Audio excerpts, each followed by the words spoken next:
Jolene Mowry, who is president of the Yah Yah girls, and who is also in charge of backpacks for kids for, I guess, Charlotte County? Oh, Charlotte County. Oh, Charlotte County. And whether she knows it or not, they will be the recipient in February of our quiz night. Ooh, I like that. And March. Huh? 2 months. And March. Oh, wonderful. So, without further ado, I'll let Jolene tell you about Backpack for Kids. Thanks, Carl.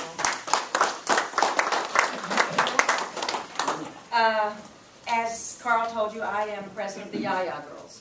I'll give you just a little bit of history. We are a 501c3 charity. If you don't mind, I'm going to walk around a little.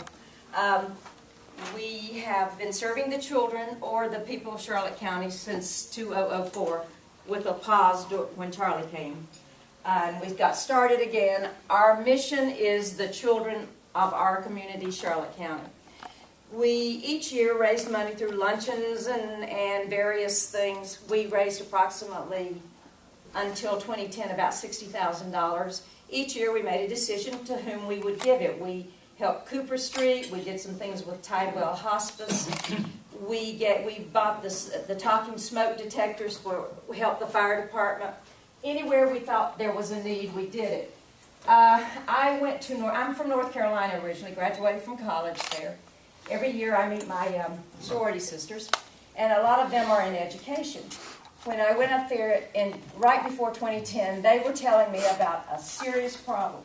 They said in our communities, that was in North Carolina, there are many, many children, when they go home from school, they do not have any food to eat until they come back to school on Monday.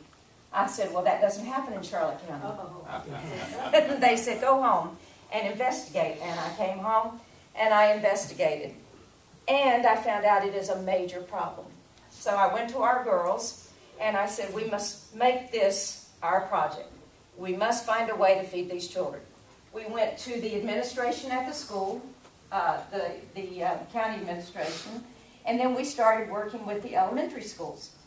We decided to work with Sally Jones first. So in November 2010, we sat down with Sally Jones and we determined that we were going to send backpacks home every weekend filled with kid-friendly food, 17 items, that children ages 4, in elementary school they start in pre-K and they go all the way through 5th grade. 4 years old to 10, 12, and 14.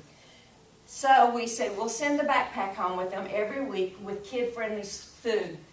Food they open and eat. It's single portions. They don't have to put water in it. They don't have to put milk in it. They don't have to microwave it. It's theirs. They open it, they eat it. So the first thing we had to do was send a letter to every person in the school who was on free and reduced lunches. Now here is where the kicker comes in. We got our statistics. 72% of the children in Charlotte County are on free and reduced rate lunches. 72%. Just blew me away. So anyway, I thought, well, that doesn't mean that all of these children don't eat, because they do. If they're foster children or they're in any kind of program like that, they get free and reduced lunches. So we sent letters home to all the children. We started with Sally Jones, year-round school. We sent letters home to all the parents whose children were on free and reduced lunches, asking if they would like to participate. And when the letters came back, the teachers, the guidance counselors, the nurses, the principals, we all sat down together. The teachers know these students. They know when they walk into school on Monday, until they fed them 1 or 2 breakfasts, they don't concentrate. So we determined the most severe need, those who were the most in need of food when they walked in. We thought we would have 100 students starting out. We started preparing. We got a storage facility free. We got, Walgreens gave us backpacks, and we were ready to go. We were accepted by Harriet Chapin only to decide and determine they were not ready to give us food that we wanted. We wanted single portion food. They were giving us ramen noodles and things that would have to be heated. And that's not the way we wanted to go. So we went to Walmart, and Walmart agreed to let us buy in bulk.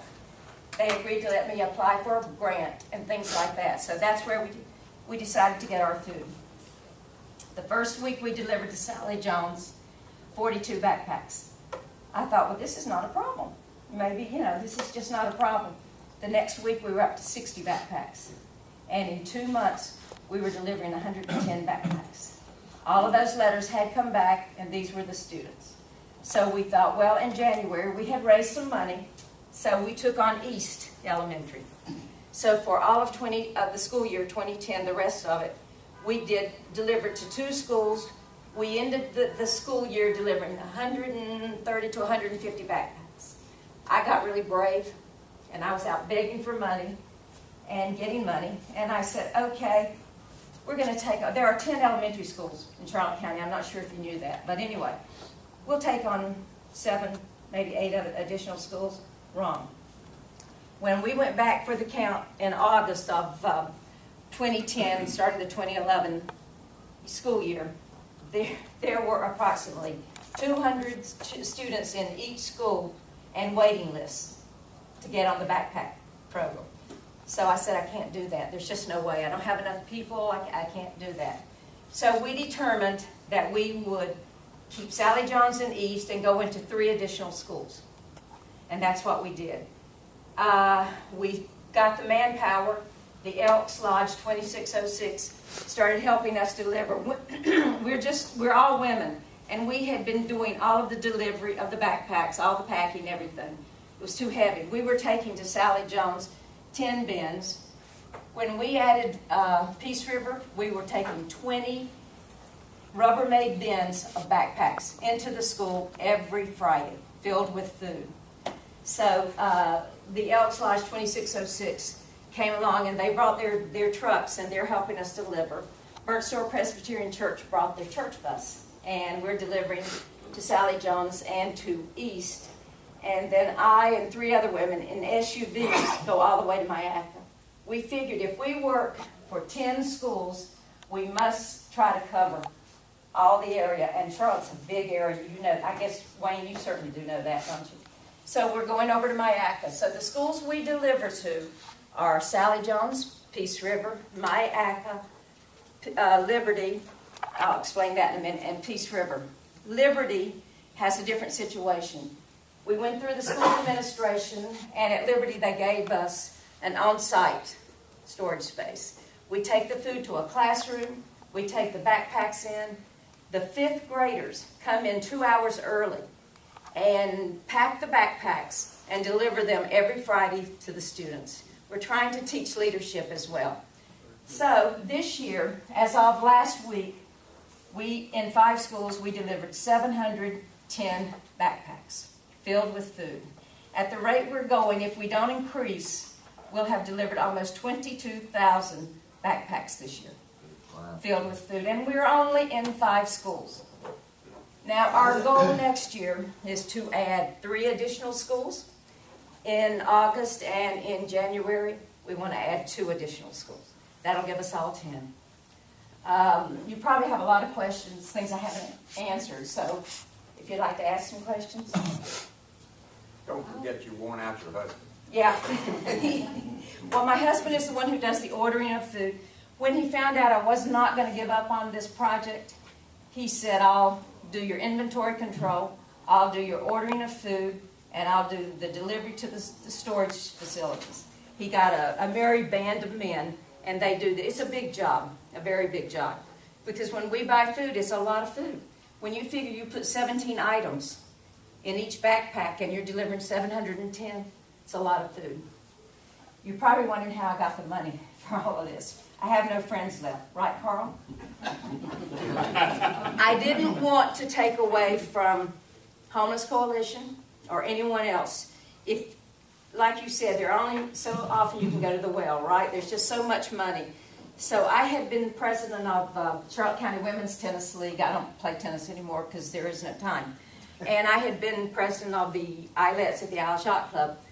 I went to every friend that I knew, and I started begging for money. I started asking, please help me. And we went to some corporations. CenturyLink agreed to fund us.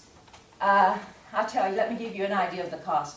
We were accepted by Harry Chapin, as I told you, and we are not using Harry Chapin food. We're buying our food. It costs us $5 per child per weekend. There are 32 weeks in a school year. That comes to $160 per child, and that's how much money we're spending. And if you go further than that, it's costing us around $11,000 a year per school. The food costs aren't going down, but Walmart is working more with us and giving us better discounts. I've gotten 3 grants from them, so that's a big help. And we've begun this year to get additional help from additional corporate sponsors. And we're just out there beating the pavement. We will not take on a school unless we have all the money to do that school. These children are already suffering, and they already believe that they're second-class citizens. We aren't going to do that to them. We're going to make sure that they know that we love them, and when we start something, we will finish it. There's so much I could tell you about this program. I do everything from pack backpacks to deliver to work with the counselors. It just makes your heart sing. It's something that's meant to be. We haven't taken away from everything else. We think we've added to the community and added for the children. Our hope is that once we get these children and they're having food all the time, they will eventually give back. They're our future.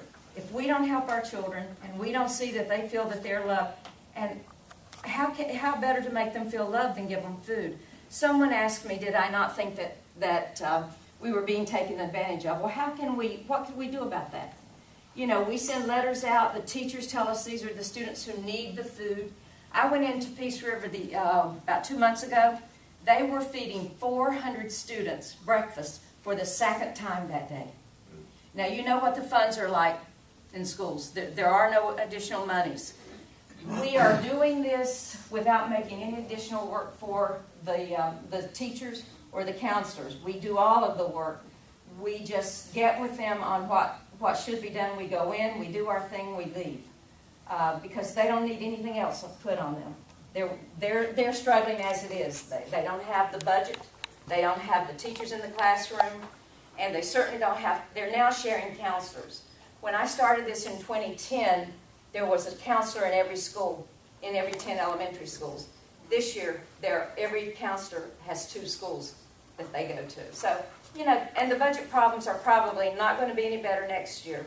But this is our way of making our children feel like that they are loved and that they get the essentials. Yes. Typically, what's in a backpack? I mean, does it vary? I should have brought one with me. Does it vary week to week? No. We went to the dietitian from the Charlotte County school system. We give them cereals, everything is single portion, everything. Now you talk about a 4-year-old, this little child goes home. Well, she already has a backpack, right? Then she takes another backpack home. Well, they're single serving cereals. They get 2 or 3 of those each week. Juices, we give them 2 or 3 juices. They're the Capri Suns that they stick a straw in. The straw comes with it. We give them fruit cups, applesauce. We give them Rice Krispie treats. We give cheese and crackers and Vienna sausages.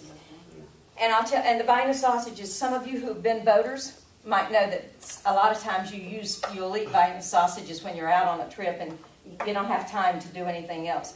It gives them a little protein. We tried to give them tuna fish. It all came back, all the tuna fish. The Vienna sausages doesn't make everyone happy, but at least it gives them some protein. We had one little boy, the counselor called him in, and he said, we love the backpacks. Since they started coming, our family is happy again. He said, but we don't like those little sausages. So we'll probably go back to the drawing board next year and see if we can come up with another protein for them. What we give them is sealed. Everything is sealed so that we give no peanut butter, no nuts, no nothing like that because, well, you know what the chances of someone has an allergy. We have gotten requests for special backpacks for children who have sugar diabetes or things like that, but we just can't do that. What we have done for the backpacks, since Walgreens gives us a lot of different backpacks, we give the little girls pinks and purples and all the little girl colors, and we give the boys the reds and the blues and the greens. And we put a hospital band on each one with that child's name, her class or his class.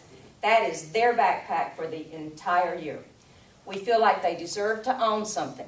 It's theirs, and there's another reason we don't want those backpacks going into different homes, because you don't know what the home environment is like.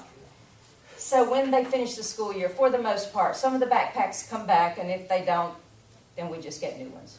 It's a major, major undertaking, but it is so worthwhile. And the teachers and the counselors keep in constant contact. You know, the numbers are fluid. There are some weeks we may go down as low as 698, but lately that hasn't been happening. And we have a waiting list. Peace River gets the most. Peace River gets 262 backpacks every week. And that's just a tremendous load of backpacks to take in. And every week, at least 220 of those come back. If they do not bring a backpack back to the school, we take a plastic bag, fill it with food, and they get the plastic bag that week, and then they bring the backpack back. We don't punish them for not bringing their backpacks back. Questions? Do they ever feel kind of embarrassed? No, we were afraid of that. We worked so hard to make sure that they would be, that they would not feel like second-class citizens. As a matter of fact, when we walked into Sally Jones the third week we did this, they were standing there calling us the Gaga ladies. And I don't know about you, but Gaga sounded very good to me. So. But no, they're excited. And I'll give you an example. My doctor in Punta Gorda, he has two little girls, and they go to Sally Jones. Well, one little girl went into her mother, and she said, "Mom, you are doing something wrong." And her mother said, "What?" She said, "All of my friends get these backpacks with all these treats, and I don't get anything. You better get into that school." So they look at it like, and especially at Liberty. The fifth graders are now delivering, and out of the fifth graders who are delivering to their classmates, 5 of them get backpacks. They have a new understanding of what it is to not have food, and they're helping, and everyone feels like they're being helped. This, you know, we were afraid it would be a stigma. It isn't. It isn't, and we think because we're giving them backpacks that are just right for those particular children that's helping. And the teachers, I'm sure, make a big deal about it. They don't get them until they go home in the afternoon. And I'll tell you a story about one little boy at East. His father was killed. This was way back before Christmas. And he had 3 siblings. There are 4 children in elementary school. He came into the school and he said, "Please continue to give my brothers and sisters backpacks. Please do not give me one. I am now head of my house." And he said, "If you would just please give me a plastic bag that I can hide." And because he said, "I don't want everyone to know I get a backpack." Well, we thought we'd do something great. We got him a briefcase and gave it to him. The briefcase came back. He said, "I want a plastic bag that I can hide. I'm now the head of my house." Now, this little boy is in 4th grade. It's just sad. But he has taken control of his children, or his brothers and sisters. Now, if there are 3 children in elementary school, they get 3 backpacks. So that's basically where we are. The program has gone from 130 or 40 to 710. This is just a 2nd year. I shudder to think what it'll be next year. Yes? How many volunteers do you have? There are 30 in our group, but I have Backpack Kids volunteers. This community is unbelievable. We have been able to go and get parents whose children are in school. They come and help me pack backpacks, help me deliver, and they're basically who I depend on. The Elks help, the churches help, and it's been wonderful. Now, when we first started this, we didn't have to pay for our storage facility. We're now having to pay because of the economics, and she couldn't continue to give it to us. We're looking for a larger storage because we're going to eventually have all 10 schools. We want to operate out of one facility. So that's our goal for next year, is, you know, to get everything more organized. This is just our 2nd year. We started November last year, in 2010. This is going to be our project going forward from now on. I think it's needed. Now, once we don't have hungry children, we'll stop. But what are the chances of that? We are very happy to be doing this. It's all volunteer. 100% of the money that we make goes to the food. Any costs that we have for anything else, the members of our club pick it up. We don't spend any of the money we receive for anything but food. I how much longer that'll be before we all go bankrupt, but anyway, so, but that's our goal, and that's what we do. Any other questions? Yes? How do you Write pick the them out? check. Yeah, who would I make it out to? The Yah Yah girls, I've got my card here, I'll give it